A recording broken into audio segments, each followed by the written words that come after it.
Buenas tardes, amigos telespectadores. Bienvenidos a este programa número 28 que hacemos del Lobo Estepario, en vísperas de la gran tómbola que vamos a celebrar este domingo, en la cual están todos ustedes invitados y vamos a sortear una serie de pasaportes muy interesantes para Europa, que les darán derecho a los agraciados a que tengan un salario estupendo de unos 12.000 euros al mes, entre comisiones, entre prebendas, etcétera, etcétera, viajes en primera clase, un cementerio de elefantes magnífico en el que todos ustedes van a poder participar, porque esto es la democracia, señores. Esto es la democracia, es el voto y es lo más que van a ver ustedes de la democracia. Olvidándonos ya de esta pequeña licencia que me he permitido, como comprenderán, no estoy muy contento yo con el tema de Europa, pues vamos a presentar a nuestro invitado de hoy. Nuestro invitado de hoy, que es un juez atípico, un juez que está fuera de lo normal, porque no es lógico, no es normal en esta sociedad que un juez tenga esa libertad de expresión como la tiene nuestro invitado, esa capacidad de manifestarse, de expresar sus ideas, sus opiniones, sobre todo en el ámbito de lo social. Ese juez, como ustedes bien sabrán, es Ángel Doblado, juez decano de Zaragoza. Bienvenido, Ángel. Muchas gracias, buenas tardes a todos vuestros telespectadores. Ángel, eras un niño de barrio. ¿A qué jugabas tú? ¿A las canicas, a las chapas o solamente le pegabas patadas al balón? No, principalmente pegaba patadas al balón, pero vamos, jugábamos a todo, ¿no? Por supuesto, al churrobá, a la taba, a la coma también con las niñas, que también teníamos una interrelación muy activa, pero principalmente yo vengo del mundo del fútbol y del mundo del fútbol de barrio, del Atlético Escalerillas y del Oliver. Ángel Doblado, que es soriano, del 62, es un hombre definido como serio, trabajador, coherente y defensor de sus ideas. De niño se trasladó a Zaragoza con su familia, de origen humilde, porque su padre venía a trabajar a una fábrica reconocida en Aragón, la Tudor. Estudió, era el primero de su familia que podía hacerlo, estudió en el Instituto Goya, posteriormente en el Mixto 6, se licenció en la Universidad de Zaragoza en Derecho y en el año 90 aprobó las oposiciones, hizo un triplete, secretario judicial, fiscal y juez, dedicándose a esto último. Tras ejercer como juez de primera instancia, desde 2008 lo hace por elección como juez decano de Zaragoza. Es además presidente del Foro Judicial Independiente y ha recibido numerosos reconocimientos, desde la Medalla al Mérito Social Penitenciario, la de la Policía Local de Zaragoza, Procurador de Honor del Colegio de Zaragoza, Abogacía, ASAPME, etc. Es una persona muy apreciada por sus muchos y numerosos amigos. ¿Cómo ves el tema del Zaragoza, ya que hablábamos de fútbol? Pues yo ya estaba esperando también una llamada telefónica desde el mundo que nos toca diciendo, pues ya tenemos comprador y parece ser que el Zaragoza sale a flote. Esa es la noticia más importante que estoy esperando a lo largo de la semana. Es decir, que haya un nuevo accionariado y que se reflote el Zaragoza y sobre todo que no vayamos a la liquidación y a la desaparición de nuestro Real Zaragoza. Sería un daño irreparable para supuesto Zaragoza y para Aragón. Que se deje de jugar con algo que forma parte de... Es que es el alma, corazón. Es el espíritu. Yo vengo del mundo del fútbol, pero es que lo sentimos todos los zaragocistas, ¿no? Y ya digo todo Aragón y toda España. O sea, sería increíble que pudiésemos ir al listado, pues como han hecho el Burgos, el Oviedo o otras ciudades, ¿no? Vamos, ni me lo planteo. Yo creo que Zaragoza saldrá a flote, esperemos que con nuevos empresarios.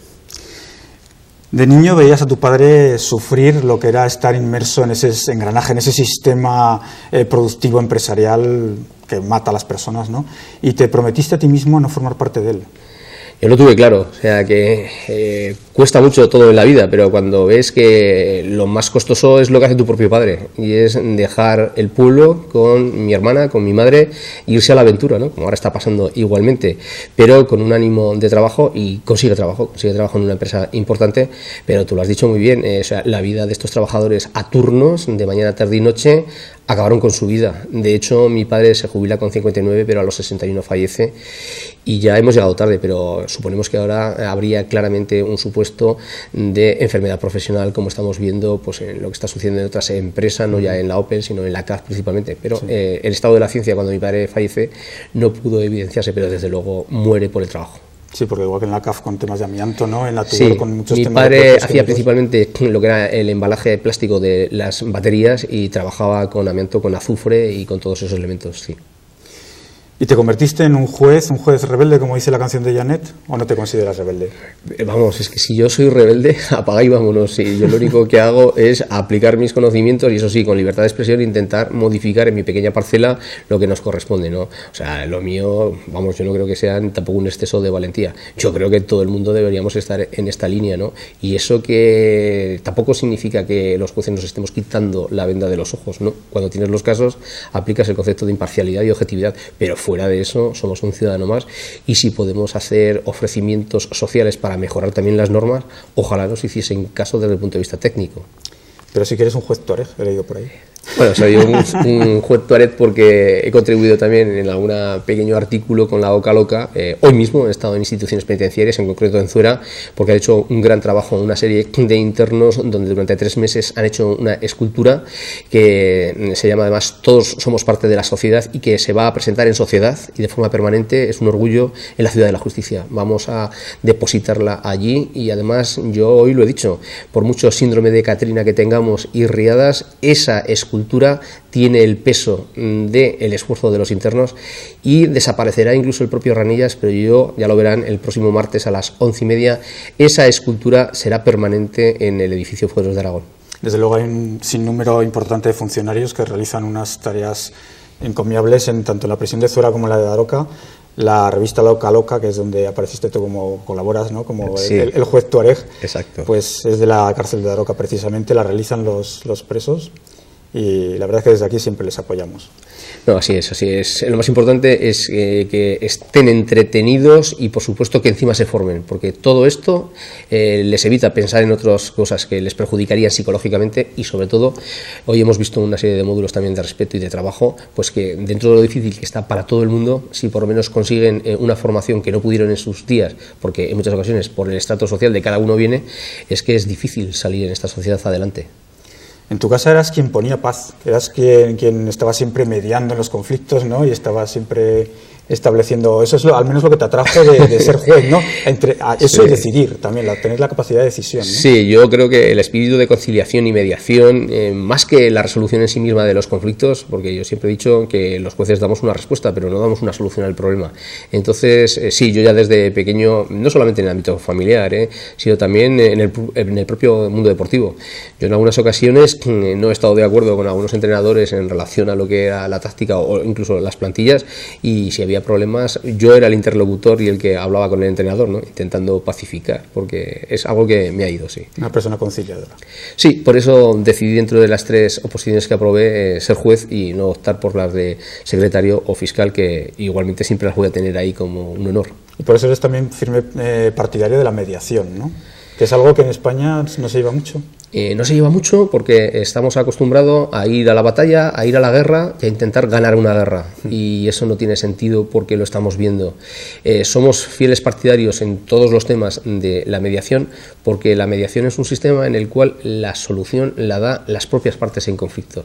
Y en temas de familia, en temas de justicia restaurativa en lo penal, en materia social e incluso en lo contencioso, pues desde luego tenemos que abrir brecha y además un mal acuerdo, y esto al fin y al cabo va a ser un acuerdo, es lo mejor a una muy buena sentencia. Se ahorra tiempo, dinero y además se evitan conflictos innecesarios. Sobre todo es que ahí el asunto mediado sí que se acaba. En cambio, con una sentencia casi nunca acabamos el problema. La ejecución puede permanecer en el tiempo y es muy costosa, no solamente socialmente, sino también económicamente. Preparaste las oposiciones con el Justicia García Vicente y con el juez Baltasar Garzón. Sí, y con Epifanio, no nos podemos olvidar de nuestro fiscal. ¿Qué te aportaron en cuanto a valores o qué fomentaron en ti? ¿Qué viste en su ejemplo, en su experiencia?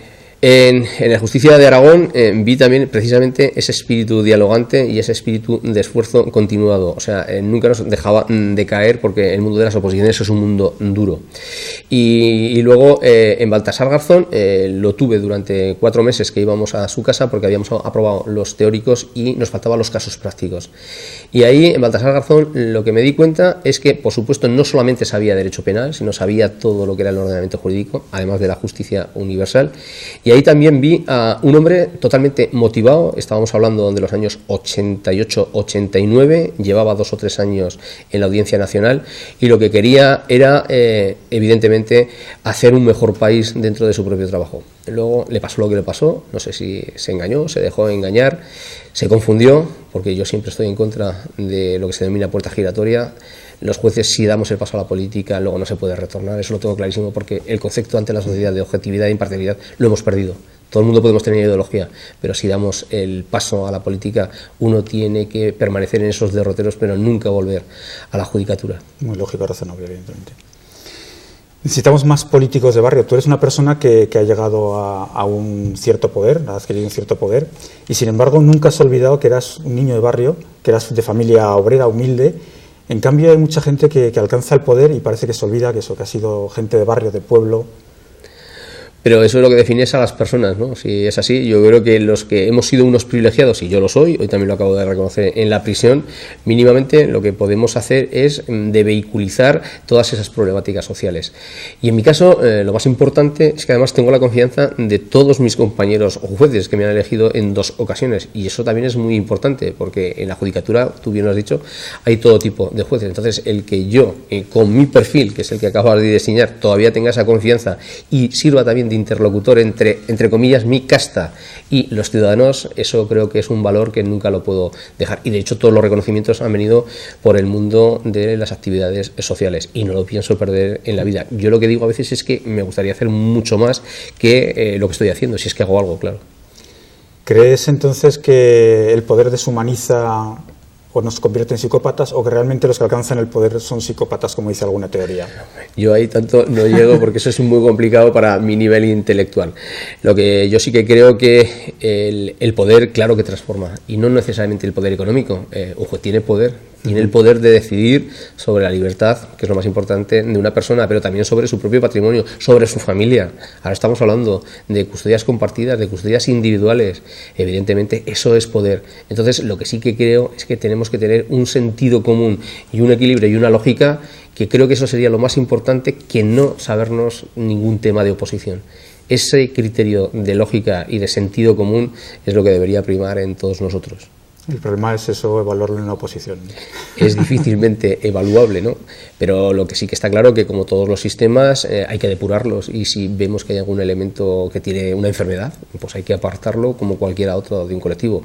Yo no querría ir a un cirujano o a cualquier otro profesional que pudiésemos entender que tiene algún problema que le inhabilita para trabajar, y ahí sí que no hay que hacer corporativismo. Si tenemos ese tipo de problemas, hay que tratarlos como problemas o como enfermedades, pero desde luego siempre va en beneficio del colectivo, además. Y por supuesto es del colectivo y de la sociedad principalmente, pero del colectivo también, porque no hay nada peor que si nosotros no depuramos internamente por la vía, ya digo, de enfermedad, de una incapacidad, que no estoy hablando de expedientes disciplinarios, si no atajamos esos problemas, pues mal estamos haciendo también para la sociedad.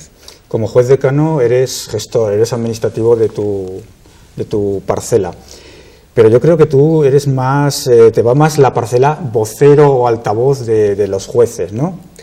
Así es que a mí me ha tocado vivir desde el 2009 los principales movimientos de huelga de los jueces, como consecuencia de que estamos viendo una serie de reformas en la Administración de Justicia que, lejos de mejorar esa justicia en beneficio del ciudadano, está intentando limitar o poner en coto a lo que es la independencia judicial y la separación de poderes.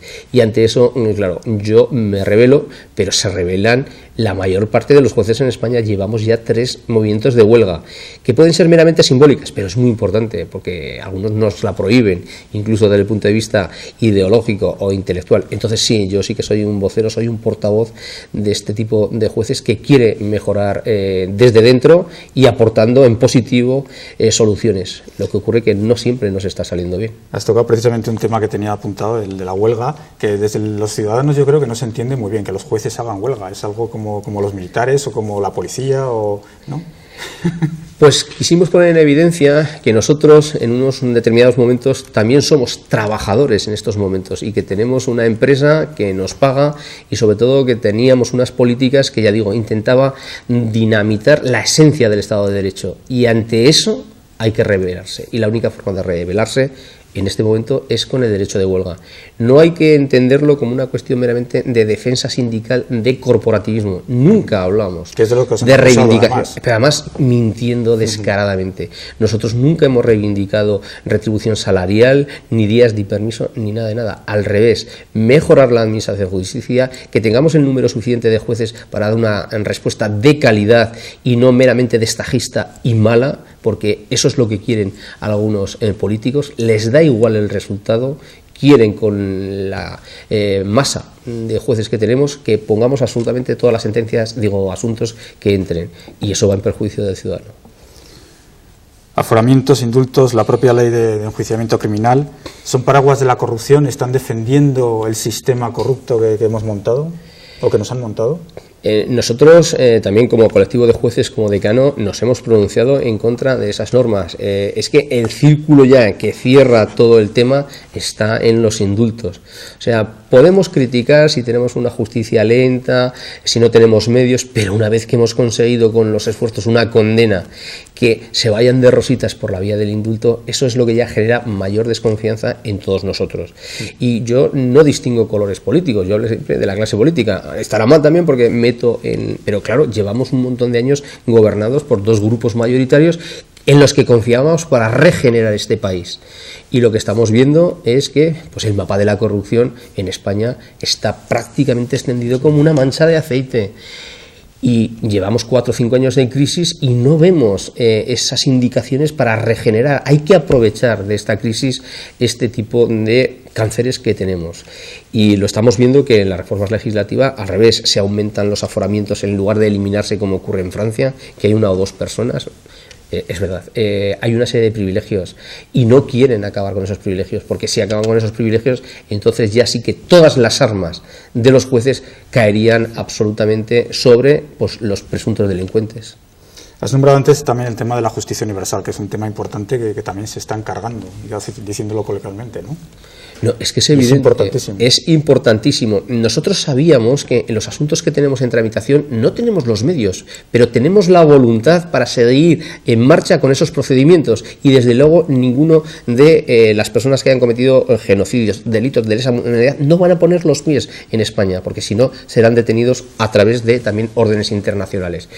Y de la noche a la mañana, sin ningún tipo de necesidad desde el punto de vista de los profesionales, nos cambian una norma en la que nos venden una película, y es que no nos metamos en conflictos con China o con otros países, y de rondón ya se avisa que va a haber grandes presuntos todavía delincuentes en materia de narcotráfico o los delitos que está cometiendo ahora Boko Haram, o como se diga, lo de Nigeria, y que si vienen, como dice Garzón, a veranear a Benalmádena, no les vamos a poder detener. Y eso se dijo en la tramitación parlamentaria super express, pues a pesar de todo, con un auténtico rodillo y con un desprecio a lo que es la ciudadanía, en este caso de justicia universal, se aplica esta norma, y todo única y exclusivamente por dar gusto a determinados países, y lo más importante, para controlar el trabajo independiente de los jueces de la Audiencia Nacional. Y hasta eso les ha salido mal, porque hay normativa superior a nuestra propia ley orgánica, que son los derechos y los convenios internacionales. En eso Europa nos beneficia, ¿no? Porque Europa está contradiciendo muchas de las cosas que aquí se dictan, ¿no? Lo estamos viendo ya pasando a otras materias. Se nos quedan escasas la legislación ordinaria española, incluso se nos queda escaso el Tribunal Constitucional no declarando cosas que debería haber declarado inconstitucional, y ahora estoy entrando evidentemente en el tema de las ejecuciones hipotecarias y de los desahucios. Y exactamente, al estar enmarcados en un ámbito europeo, siempre tenemos 2 tribunales, el de la Unión Europea por un lado y el de Derechos Humanos del Consejo de Europa por otro. Y es cierto, los jueces de España estamos acudiendo como último recurso por cuestiones prejudiciales comunitarias a esos derechos europeos, y están dando resultado, y lo estamos evidenciando. Ya hemos anunciado que incluso con la última ley hipotecaria ya hay 17 cuestiones prejudiciales comunitarias, porque entendemos que no se acomoda a la normativa del derecho de consumo en Europa. Por lo tanto, sí, bienvenido sea la legislación europea y la de los convenios internacionales. ¿Vamos a lograr alguna vez la separación de poderes en este país? que si la vamos a conseguir Sí. de forma efectiva, no meramente aparente como ¿Y la cómo? tenemos. Porque la verdad es que no se ve luz al final del túnel. Nosotros llevamos un par de años en el que se nos han reformado precisamente la Ley Orgánica del Poder Judicial. Ya solo queda una reforma en la que hemos hablado por activa y por pasiva que considerábamos que habíamos retrocedido en el Estado español a una situación predemocrática, que es muy fuerte decirlo, predemocrática, porque sí creemos que a través de lo que es, pues en este caso, una determinada mayoría absoluta, que es muy legítima, posteriormente se está contaminando pues todo el Ejecutivo y también se está haciendo injerencia directa en los nombramientos en el Poder Judicial. ¿Cuándo lo conseguiremos? Pues yo tengo serias dudas si no hay una regeneración.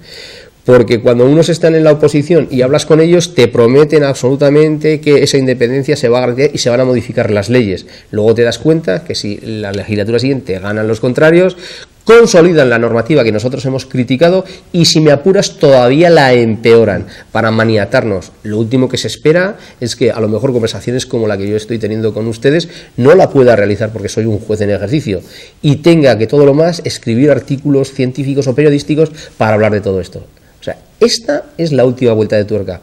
Yo soy juez decano, el único de los sistemas democráticos de elección. Los jueces decano de toda España se eligen entre los compañeros. Es uno de los poquitos sistemas democráticos que hay en el Poder Judicial.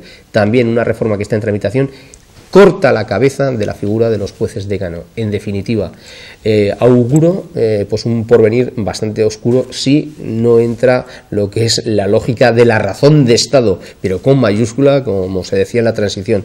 Y ahora estamos recordando siempre a Adolfo Suárez para que primen esos principios, porque si no estamos en una grave situación de perder conquistas que creíamos que estaban ya garantizadas. Claro, es que realmente desde el momento en que los partidos políticos se reparten, pues eso, en el Consejo General del Poder Judicial, los puestos, los jueces, no se puede hablar de una separación de poderes. O sea, eso sería pues, ir contra la Constitución mismo, ¿no? Evidentemente, Pero nosotros cuando hemos reivindicado que una parte de los vocales se han elegido por los jueces, no es por corporativismo, es precisamente para garantizarnos que ese Consejo de Poder Judicial va a defender por encima de todo nuestra independencia ante las injerencias de los políticos. Pero si en ese Consejo lo que tenemos es auténticamente jueces o juristas ya políticos por la designación, entonces mal va, no los jueces, mal va la ciudadanía, ¿no? Entonces, eso es lo que intentamos hacer ver, que esto es muy importante y no sé si lo conseguiremos. hay temas candentes que parecen hablar de una caza de jueces realmente, no solo por lo que estamos viendo con algunos casos muy comentados, sino pues lo que decíamos también nosotros de la reforma de la Ley Orgánica del Poder Judicial, controlando la Audiencia Nacional, los posibles jueces, la jurisprudencia vinculante, que también es un tema importantísimo, ¿no? Si quieren lo explico. En esta reforma de la que estoy hablando y que he dicho que ojalá se aparque y desaparezca en los armarios del Ministerio de Justicia, hay una figura jurídica muy novedosa que es la famosa jurisprudencia vinculante. Y me intentaré explicar. Lo que se consigue es que determinadas sentencias que el Tribunal Supremo diga que es jurisprudencia vinculante se publiquen en el BOE. Es decir, los jueces a través de sentencia en el Tribunal Supremo, que también podemos hablar de cómo se designan esos magistrados, vayan a ley y se constituyan en legislativo. O sea, ya es increíble. Motivación, jueces insumisos. Esto todo tiene una causa. El año pasado, en las materias de las cláusulas suelo de las hipotecas, hubo una sentencia muy importante del Tribunal Supremo en el que se reconoció que había cláusulas abusivas en las cláusulas suelo de las hipotecas, pero el Supremo dijo que no se reconocía la devolución de cantidades indebidamente cobradas por las entidades financieras, sino a partir del 9 de mayo del año pasado, fecha de la sentencia. En este año, ¿qué ha ocurrido? Que como no tenemos una jurisprudencia vinculante, jueces, ya sean mercantiles de primera instancia y de las audiencias provinciales, en casos nuevos han reconocido la devolución de cantidades. Esto no podrá pasar si se publica en el BOE la famosa jurisprudencia vinculante. Es que, como bien has dicho, pues es el poder jurídico convirtiéndose en legislativo.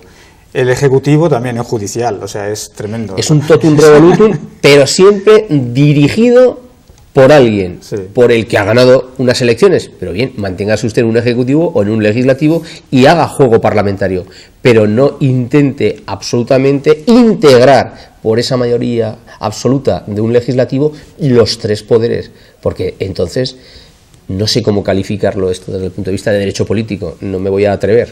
Yo lo que no puedo entender tampoco es que Cuando hay un juez díscolo, parece que se le acusa enseguida de mediático, de superestrella, ¿no?, de juez estrella. Se ataca desde todos los medios de comunicación pues afines a una tendencia en su momento, a cada cual la que toque, evidentemente. Y si eso no funciona, entonces se echa a los perros, que son sus propios compañeros jueces, que le atacan y van a por él, incluso expulsando de la carrera judicial. Bien, ha habido 4 o 5 jueces mediáticos, o los hay todavía, porque principalmente los asuntos más importantes están en la Audiencia Nacional, y el caso emblemático es el de Baltasar Garzón, que ya digo que fue mi preparador. Pero es cierto que en muchas ocasiones lo mediático viene de la importancia del asunto. Luego, evidentemente, la personalidad del juez y cómo tramita el asunto puede, su propia personalidad, extrapolar ese concepto de estrellato. Y es verdad, no es bueno el concepto de juez estrella, pero hay que valorar los resultados. Si hacemos una balanza en el juez Garzón, en el debe y en el haber, ha sido condenado, y ha sido una condena que es firme, ¿no? Y yo no voy a entrar ni la voy a valorar, pero pongamos en el otro lado de la balanza cuáles son los trabajos y las conquistas que para España y para todo el universo en sí mismo ha realizado, ¿no? Y entonces ahí podremos hacer una valoración. Otros jueces estrellas que no son Garzón lo son por los casos, ¿no? Con lo cual, la figura en sí misma es verdad que no nos gusta a nadie en general, pero yo creo que lo más importante es que luego ese juez haga un trabajo independiente, concienzudo y, si es posible, de la forma más rápida, que esto también está por ver. Se está callando a la ciudadanía, se le está impidiendo expresarse. Los scratches se han considerado casi más criminales que el provocar suicidios por desahucio, porque realmente son un tema criminal, ¿no? El que alguien se suicide porque estás desahuciándolo con tus leyes, con tu apoyo a la banca, ¿no? Y estás quitando hogares a las personas. Y sin embargo se está criminalizando esos temas como los scratches, siempre dentro de un orden, evidentemente. Se está intentando que toda la ciudadanía estemos callados. Sí, porque no se ha visto claramente que en estos años lo que son los movimientos ciudadanos y las famosas mareas, a partir del 15M famoso, pues es lo único que nos está quedando, es ese recurso. Pero yo creo que en España todos esos movimientos son sumamente pacíficos, con independencia de que haya algunos laboratorios que no tienen nada que ver en muchas ocasiones con esos movimientos o con esas mareas. Yo creo que no nos pueden callar, en definitiva, porque tenemos la Constitución. Ayer el presidente del Consejo General del Poder Judicial y Supremo entregó 200 despachos a jueces y les dijo: defiendan ustedes la Constitución, pues la libertad de manifestación, de reunión, es un elemento esencial. Entonces no se puede parar. Ahora bien, si hacemos normativas ordinarias de seguridad pública o de seguridad privada, en la que cualquier acto, por muy pacífico que sea, conlleve multas o sanciones gubernativas, como ocurría en el régimen anterior, entonces sí que estamos mediatizando el salir a las personas, pero por el miedo. Es la teoría del miedo, es la incertidumbre de que si me cogen, aunque no esté haciendo nada, pues evidentemente no salgo. Pero yo creo que eso es imparable. Además, los resultados que se están obteniendo a través de los movimientos han sido muy importantes. Tenemos el tema de la sanidad en Madrid, o sea, una serie de supuestos. La misma ley hipotecaria, con la plataforma en defensa de las hipotecas, consiguió mínimamente que con esos 3 suicidios del año pasado se les escuchase en la tramitación parlamentaria. Ciertamente que luego en el BOE no se les hizo ni caso, pero ahí están. O sea, yo sigo confiando en la ciudadanía y en los movimientos sociales desde el punto de vista pacífico, y hasta ahora lo están siendo. Se está intentando incluso impedir que la ciudadanía tenga derecho a una justicia, porque desde el momento en que estás imponiendo unas tasas judiciales, pues evidentemente estás restringiendo el acceso a la justicia de muchas personas, ¿no? Así es.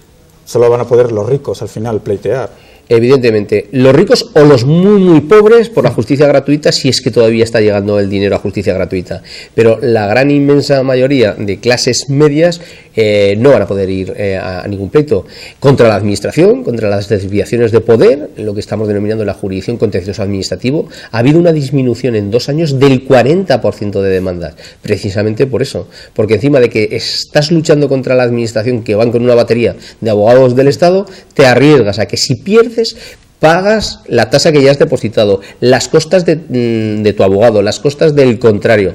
Evidentemente, Eso es limitar la justicia. Nosotros decíamos que las tasas nunca deberían haberse impuesto de esa manera, tenían que ser meramente educativas para excluir a aquellos querulantes, es decir, los que incluso van en exceso a la administración de justicia sin tener razón. Pero ni aun así nosotros éramos partidarios de lo siguiente: usted no ponga una tasa de inicio, usted deje que todo el mundo tenga acceso a la tutela judicial efectiva. Ahora bien, si luego se demuestra al perder el pleito de que no tenía ningún fundamento esa demanda, le diga, oiga, este juicio de faltas a la administración le ha costado 700 euros. Usted va a pagar esos 700 euros, pero ya ha obtenido una sentencia, una respuesta judicial. Y eso habría sido mucho más educativo que lo que estamos viendo en estos momentos con las tasas judiciales. Además del afán privatizador que estamos viendo en sanidad, en educación, en seguridad, ahora también atacamos a los registradores. Vamos, a los registradores no, atacamos el tema del registro civil, ¿no? Civil, sí, claro, claro. Se lo pasamos a los registradores de la propiedad. No tiene ni pies ni cabeza. O sea, nosotros que tenemos larga historia desde el siglo XIX de una configuración de los registros civiles con funcionarios públicos especializados, como son los jueces encargados, los secretarios judiciales y los funcionarios especialistas en esta materia, ¿cómo vamos a desaprovechar ese capital público que ya hemos pagado y hemos formado? Yo entiendo desjudicializarlo, si me apuran, es decir, que no esté la figura del juez, pero dele eso a los secretarios judiciales. Yo soy secretario judicial, la formación es prácticamente, bueno, y sin prácticamente la misma, y luego nos hemos presentado a todos los exámenes, ¿no? Es así, pues aprovechemos esos profesionales y sobre todo a nuestros funcionarios, porque, pero si es que lo estamos viendo, cuando hablas con los registradores y con los notarios, su gente, sus trabajadores, sus empleados, no tienen ni idea de esto. Entonces, ¿cuál es la finalidad? No la llegamos a entender, salvo la de privatizar y entender que lo que hoy es gratuito, mañana tendrá pues una tasa económica muy importante, ya sea en bodas, ya sea en certificados de nacimiento, de defunción, y eso no podemos hacer dejación. Yo creo que el ministro de momento lo tiene aparcado, pero porque no se lo han afectado los registradores, que ellos sí que tienen fuerza cuando hacen reivindicaciones. Le dicen, señor ministro, esto repercute en tanto dinero, y si no nos lo da, nosotros no lo cogemos, por muy funcionarios públicos que nos digan que somos. Y así ha sido, y en este caso mejor está así, ¿no? Pero también se especula de que a lo mejor ahora es a los notarios. Yo entiendo que no, o sea, lo que tenemos bien configurado hay que mantenerlo. Otra cosa es, a lo mejor esos juzgados de paz que pueden estar ya un poco anticuados y que no dan un servicio efectivo, pero lo que es el concepto público del registro civil, y eso sin entrar en los datos sensibles de la personalidad que se maneja, que si ya empezamos a hablar de esto, pues el que tiene información tiene poder, y desde luego cuando está en manos públicas puras, como es la de los funcionarios del registro civil, no pasa nada, pero si lo extrapolamos a otros colectivos que tienen intereses económicos, pues ahí lo dejamos estar. O sea, eso espero que se pare definitivamente y que se quede como está, con independencia de que se desjudicialice el tema de que la cabeza no sea un juez, sino sea un secretario judicial. Creo que la ciudadanía también anda preocupada con el tema de los fiscales. Parece que últimamente los fiscales, en vez de estar para ir a por quienes tienen que ir, pues están al revés, para defenderlos. Parece que a los imputados los defienden, ¿no? No vamos a hablar del tema de la infanta, Cristina, que sí, parece que, pues eso, no sé nada y encima lo hago por amor, o pues el chivatazo de ETA, por ejemplo, caso Faisán, etcétera. ¿Qué está ocurriendo con los faisanes? Perdón. Sí. No, este último caso es una esquizofrenia, porque han acusado, no han acusado, acuso por imperativo del fiscal general del Estado, ahora en el recurso, no, bueno, en fin, volvemos a lo de los jueces, pero todavía con una vuelta de tuerca. El principio de independencia y de jerarquía es absoluto en el Ministerio Fiscal. Hemos reivindicado también para el fiscal general del Estado, y mire que el último creo que lo está haciendo bien, porque por lo menos habla en contra de la política legislativa del ministro, que ya es algo, ¿no? Aunque luego tampoco le hagan ni caso. Pero la independencia del fiscal tiene que también garantizarse a capa y espada, y luego la de todo el ejército de fiscales, porque si tenemos la duda de que van a responder a la voz de su amo, en estos momentos un gobierno y pasado mañana otro.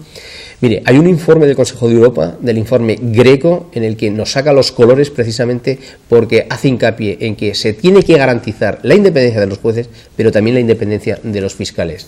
Si esa independencia estuviese garantizada, la formación académica es común, es la misma, pero lo único son los principios de actuación que no son iguales. Y por lo tanto, mientras el estatuto del Ministerio Fiscal no sea de tal independencia equivalente a la nuestra, pues entonces estamos con esa duda de por qué este tipo de vaivenes en el que no acuso y defiendo. Porque yo entiendo que no acusen, Pero aquel que tiene sus abogados a los cuales ya les está defendiendo que el fiscal haga un refuerzo de defensa, eso no lo entiende nadie. Pues ha sido un placer estar contigo, Ángel. La verdad es que es impresionante tener un juez que opina libremente, como hemos dicho al principio.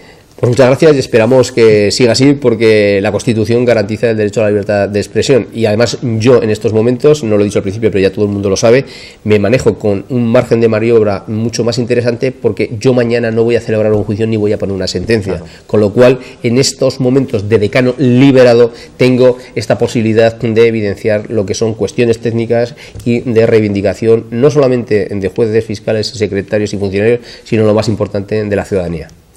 Vamos a acabar, como tenemos costumbre, con una pequeña lectura. Es un librito que se llama El principio de Peter, que seguro que muchos lo conocen, de Lawrence J. Peter y Raymond Hull, y es una parte que podemos aplicar a la gestión económica pública. Purafé, director del Departamento de Sanidad e Higiene del Ayuntamiento de Buenavilla, observó que para el final del año económico se iba a encontrar con fondos sobrantes. Los ciudadanos no habían padecido epidemias, el río de la ciudad no se había desbordado, a diferencia de lo que solía ocurrir, con la consiguiente obstrucción de la red de alcantarillado. Sus dos directores adjuntos, uno para higiene, otro para sanidad, eran hombres activos, competentes y nada derrochadores. Así pues, los fondos consignados en el presupuesto no habían sido gastados. Purafé comprendió que, a menos que se actuara con rapidez, el presupuesto de su departamento para el año siguiente sufriría una reducción. Decidió crear un tercer puesto de director adjunto, cuya misión sería organizar un programa de embellecimiento y limpieza de la ciudad. Para ocuparlo nombró a P. Fichero, joven graduado de la Escuela de Administración Comercial de su misma universidad. Fichero, a su vez, creó 11 puestos nuevos de supervisor de recogida de basuras, 6 inspectores de recogida de basura, 3 mecanógrafas y un jefe de relaciones públicas. Castelar, el jefe de relaciones públicas, organizó concursos literarios para escolares y concursos de aleluyas y de carteles para adultos. Y encargó 2 películas, una de propaganda antibasura y la otra sobre embellecimiento de la ciudad.